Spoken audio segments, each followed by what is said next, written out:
Okay, we're nearing the end of the week and nearing you writing your first news story. So, by the end of today, you're going to have the two ideas for stories and potential sources in the document with your name.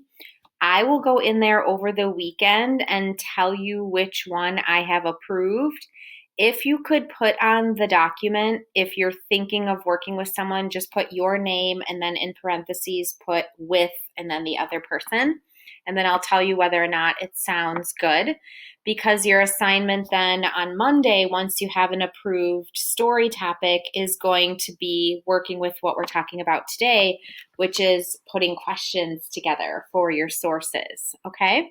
So, we talked yesterday about angles for your topic. So, both using the lenses and the beats sort of to narrow ideas for news stories. So, some questions to ask yourself before you start to write interview questions and do research is, what do you want your readers to think about? Journalism is really powerful. It has the potential to change people's minds, to change legislation, to change the course of history. So we force people to think by informing them and giving them topics to think about. So, what do you want your readers to think about? Why are you telling your readers this story? Why is it important for us to publish something about this? What research should you conduct before your interview? And then you may have to do some after when you're doing the writing. And who should you talk to get information? Okay. So we talked about you have to have at least 3 sources. 2 of them should be live sources if possible. So who is the main face of the story, the person who the news affects? Generally, this is introduced in the lead or shortly after. It's generally either a student or an expert. The expert will provide credibility to the story. So if, like in my example yesterday, I talked about either mentioning Governor Evers or our superintendent or our principal, since they're the people who are making the decision.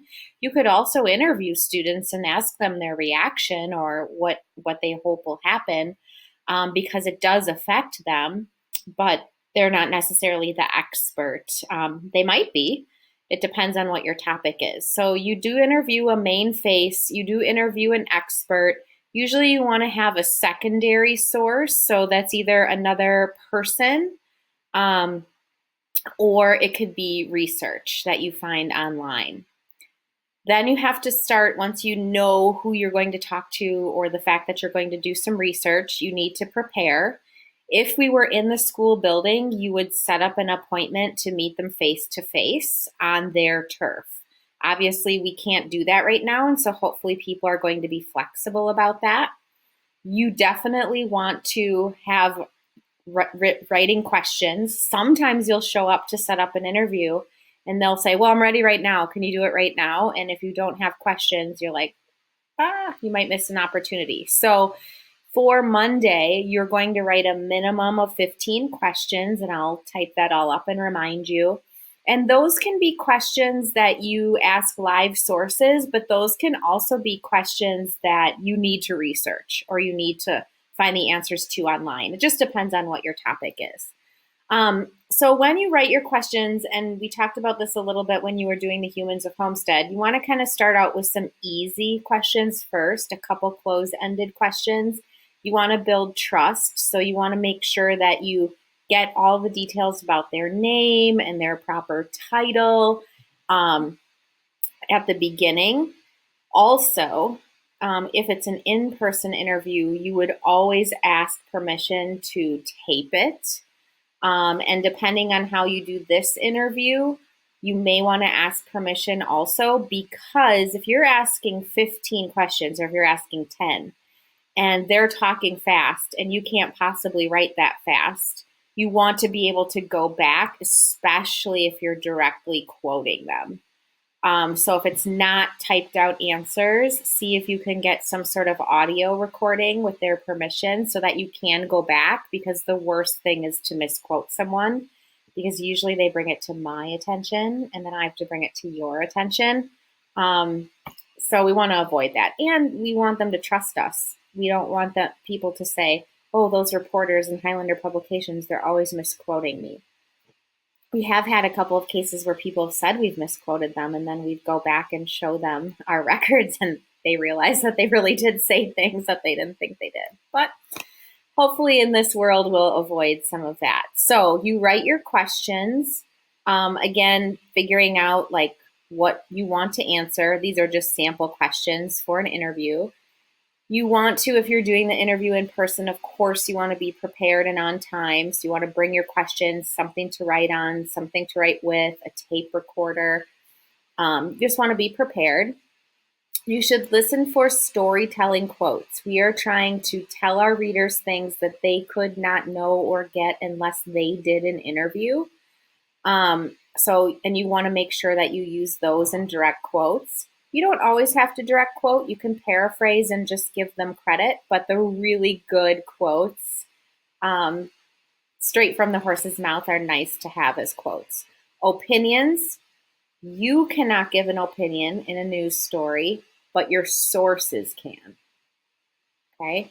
That's really hard for beginning reporters, but we'll work on that.